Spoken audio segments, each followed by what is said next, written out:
Hello everybody, Willing Dunn here, and today I wanted to share some of my thoughts about how to gauge the strength of your runner play in Netrunner. I want to start by saying that this isn't and shouldn't be the only method that you use to determine which runs you make on a turn-to-turn basis. But I do think some of the ideas in this video are really important for a big picture understanding of what you're trying to do as the runner. The ideas proposed here are going to give us some concrete expectations on what we have to do to win the game as the runner. And they're also going to give us some ways to think about why different cards or strategies are good. At its core, playing runner is a game of accesses. We're going to win or lose most games based on which cards are accessed and when. The most basic fact about a game of Netrunner in terms of accesses is just the sheer quantity of accesses that the runner had throughout the course of the game. This is going to be our first variable. We're going to define the quantity as the number of accesses made throughout the course of the game that could have stolen an agenda.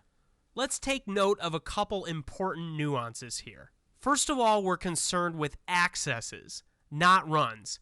This is an important distinction because these probably will be pretty different numbers by the end of the game. Second is that we're only concerned with accesses that could have scored. So if we run a rezzed pad campaign, this couldn't have scored. Similarly, if we run with R&D interface and we see a piece of ice and then a card that we trash, when we run the second time, the first card we see is going to be a blank, and we know it. So we'd only count one of the two accesses here. I think it's fair to say that the quantity is fairly straightforward. Most of the really interesting decision-making in Netrunner comes from the quality of runs, and that's going to be our second major variable. We're going to define the quality as the average percentage chance of stealing an agenda of all of the accesses that we counted for quantity. For example, if we run on HQ and there's one agenda in a 5-card hand, that's going to be a 1 in 5 or 20% chance of stealing an agenda if we access HQ. Let's take a moment to look at some common scenarios so we can set some basic expectations for this quality value.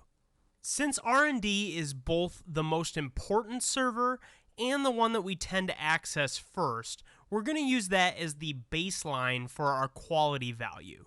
For a vast majority of corporation decks, we're going to be looking at about 20 to 25% of the deck as agendas. In other words, a random R&D access will yield about 1 in 5 cards as an agenda. We're going to use this value as the middle of the road when thinking about quality, with accesses yielding less than 20% being low quality runs, while those yielding higher than 20 to 25% being high quality runs. Let's take a moment to use the concept of quality to quickly compare R&D with HQ. If 20% is the average that we're going to get out of R&D, we can see that that's actually the lowest chance that we're going to have in HQ, assuming that there is an agenda there. If my opponent has a 5-card hand and there's one agenda present, you can see I'll get my 20%.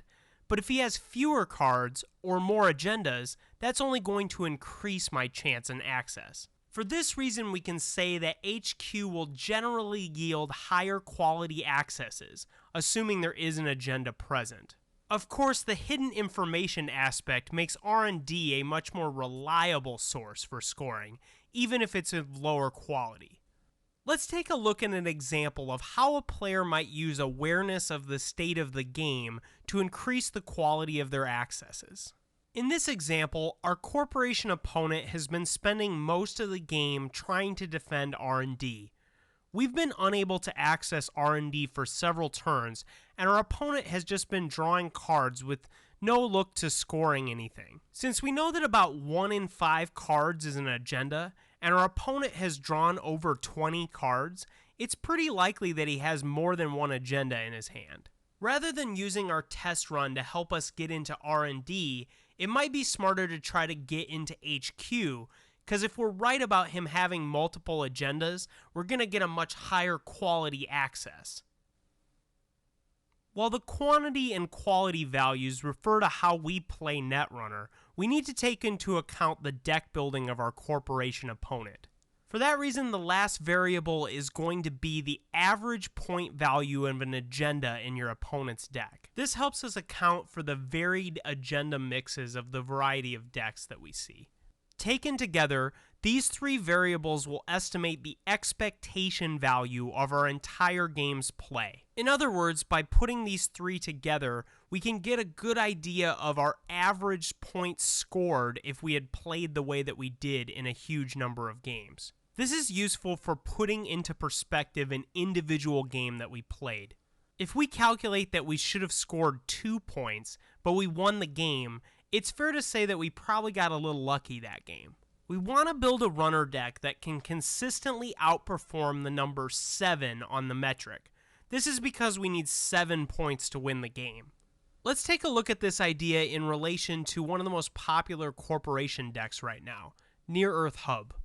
Most Near-Earth Hub decks play 11 agendas, so we're going to be looking at 1.82 as our average point value. Let's also assume that our average quality is 20%, since that's kind of the baseline. If these things are true, we're going to have to make about 20 accesses to consistently score over 7. Of course, since quantity and quality are proportional, we know that a higher quality will result in a lower number of runs needed. Keep in mind that the average agenda points is also proportional.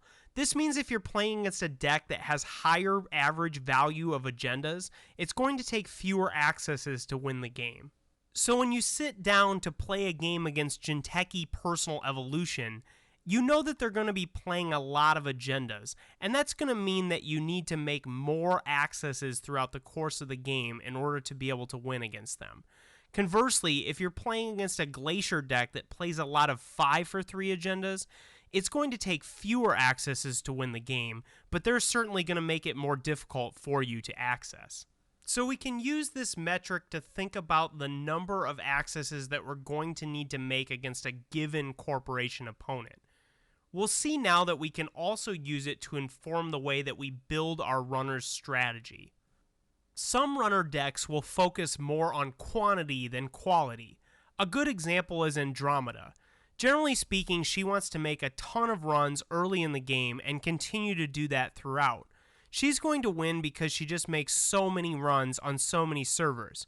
This is mainly because she plays a lot of support cards that support the idea of making lots of runs, like Desperado, Data Sucker, and John Masanori. If we contrast this with a Kate deck, we might find that the Kate deck is more concerned about having flexible options, so that she can make high-quality runs when the situation calls for it.